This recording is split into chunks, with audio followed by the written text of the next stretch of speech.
E eu, professora Amanda, estaremos com vocês hoje. E vamos continuar a aula anterior falando um pouquinho do processo que vai levar ao surgimento dos estados modernos e das monarquias centralizadas.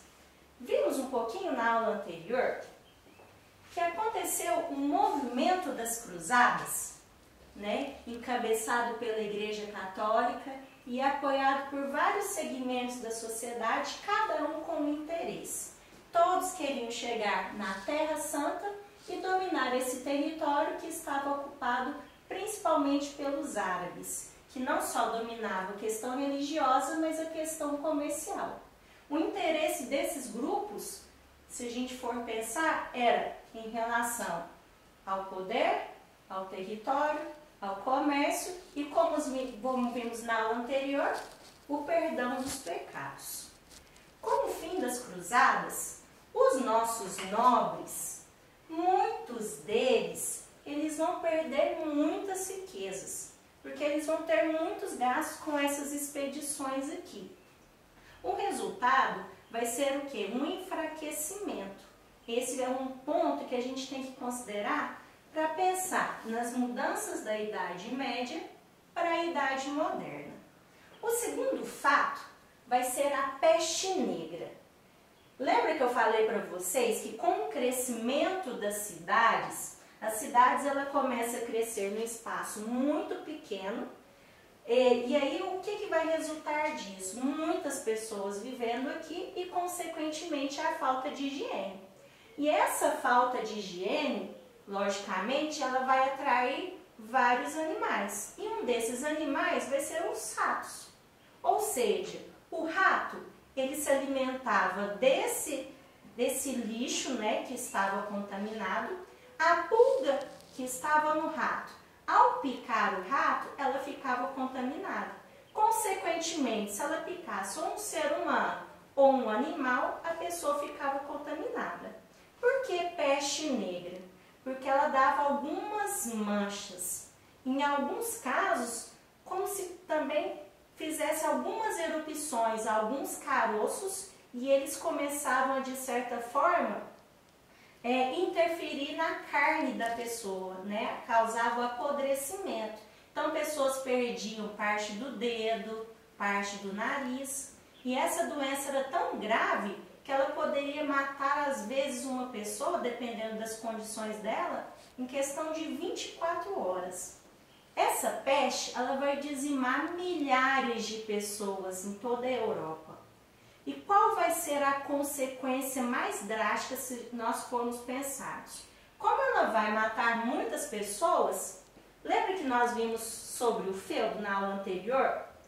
E nós vimos que a maior parte das pessoas, elas eram o quê? Camponesas. Elas eram servos, que para sobreviver naquele feudo ali, ela precisava de trabalhar. Trabalhar em que sentido? Ela plantava nas terras do rei ou do senhor feudal e plantava também no manso servil, que era onde ela vivia.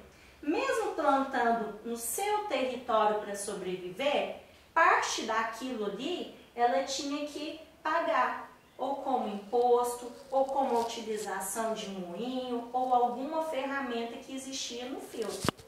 Com a peste e com a morte de muitas pessoas, muitos camponeses também vão morrer. E aí a questão era a seguinte: quem que ia continuar mantendo o controle da produção, plantando, colhendo ali não só nas terras do senhor feudal, como do manso servil? Essa foi a grande questão. Os nobres, os senhores feudais, eles ficaram com um problema então. Então eles tomaram uma medida. Já que temos poucas pessoas para poder trabalhar, nós vamos ter o quê? Criar algumas estratégias para impedir que aquele nosso servo, que o nosso camponês, fuja. Vai tentar encontrar melhores condições em outro lugar. Além disso, devido à diminuição da produção, à diminuição da arrecadação de impostos, ele vai criar o quê? A dificuldade dele, nós precisamos cobrar alguns tributos mais. E quem que eram os responsáveis por pagar principalmente esses tributos? Os camponeses. Então os camponeses eles vão ficar o quê? Revoltados. Eles não aguentavam tanta pressão, né? E eles começam então a agir contra a nobreza em busca de melhores condições. Principalmente aquilo que nós vimos na aula anterior. Naquela época, ninguém podia mudar de classe social.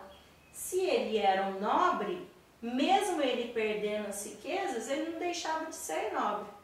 E um camponês, se ele encontrasse alguma riqueza, ele também não mudava de classe social.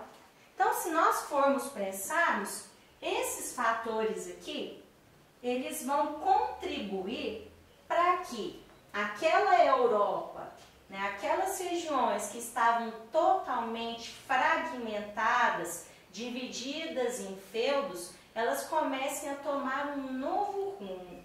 Vai haver então novas mudanças. E essas mudanças então vai contribuir para que o rei tome uma posição diferente da anterior, juntamente com os outros grupos sociais, e a questão do território ela vai passar a ser vista de outra maneira. E aí nós vamos ver de que forma então essas mudanças foram acontecendo e modificando aquela base feudal que por muito tempo nós vimos que aconteceu lá na Idade Média. Como a professora Grazi disse, nós tínhamos uma Europa e tivemos uma Europa durante 1000 anos com o poder todo fragmentado, onde nós não tínhamos essa ideia de um território com um grande líder. E o que nós tínhamos? Um senhor feudal que era o grande responsável pelo seu feudo. Mas na aula passada você aprendeu que existia uma relação entre esse senhor feudal e o seu rei. Uma relação de lealdade, onde eu tinha o suzerano e o vassalo. Lembra desses nomes e dessas regras? Isso agora vai ganhar importância. Com as revoltas que a professora Grazi disse, ocorridas lá pelos camponeses, os senhores feudais vão ter que buscar ajuda. O exército deles pode não conseguir conter esses camponeses. E a quem ele vai recorrer? Ao rei. Afinal, esse era o trato. Na necessidade de proteção, um ajudaria o outro. O rei, ao perceber isso, começa a entender que ele pode sim voltar a ser uma figura importante. E que esses senhores, donos das suas terras, que era a maior riqueza naquele momento, podem estar perdendo, junto com a igreja, aquele papel central que eles tinham. Então, nesses anos finais da Idade Média, eu vou ter uma aproximação entre rei e senhor feudal, tirando um pouco da representatividade do senhor feudal e trazendo ela para o rei. E outro fator importante é a burguesia. Lembra da professora Grazi comentando da importância do comércio? Para os burgueses não era interessante esse tanto de pedaço de terra, cada um com uma moeda, cada um cobrando um tributo diferente para que ele passasse com o seu produto. E se o rei o ajudasse, ele poderia ter um comércio mais vantajoso, com uma única moeda. E dessa forma, seria mais fácil saber dos seus lucros, seria mais fácil transitar de um lado para o outro e até mesmo a possibilidade de novas rotas, de mais segurança. Cada vez mais eu tenho o meu rei aparecendo como a figura central e o meu senhor feudal vindo para uma segunda posição, uma nobreza que vai perdendo a sua força. Com os tributos que o rei cobrava da burguesia, ele fortalecia o seu exército para ajudar o seu senhor feudal, que vai ficando dependente da sua ajuda. Dessa forma, vagarosamente, porque é importante pensar que na história nada acontece de um dia para o outro e é tudo bem paulatino, o rei vai se tornando a figura central novamente, começando a delimitar um território com as suas fronteiras, aonde ele vai começar a estabelecer leis, ele vai começar a padronizar uma língua, ele vai criar o seu exército de proteção para proteger essas fronteiras e voltar os olhos ao governo e toda a obediência, a cobrança de impostos, formas de governar para ele, fazendo um processo então de centralização na monarquia novamente. E com isso, a formação do que virá a ser os estados nacionais, que nós vamos ver um pouco mais na nossa próxima aula. Então, na próxima aula estaremos falando não só a questão dos estados nacionais, mas principalmente da influência da burguesia e dessas relações mais próximas com o rei na questão da centralização da monarquia. Até a próxima, pessoal!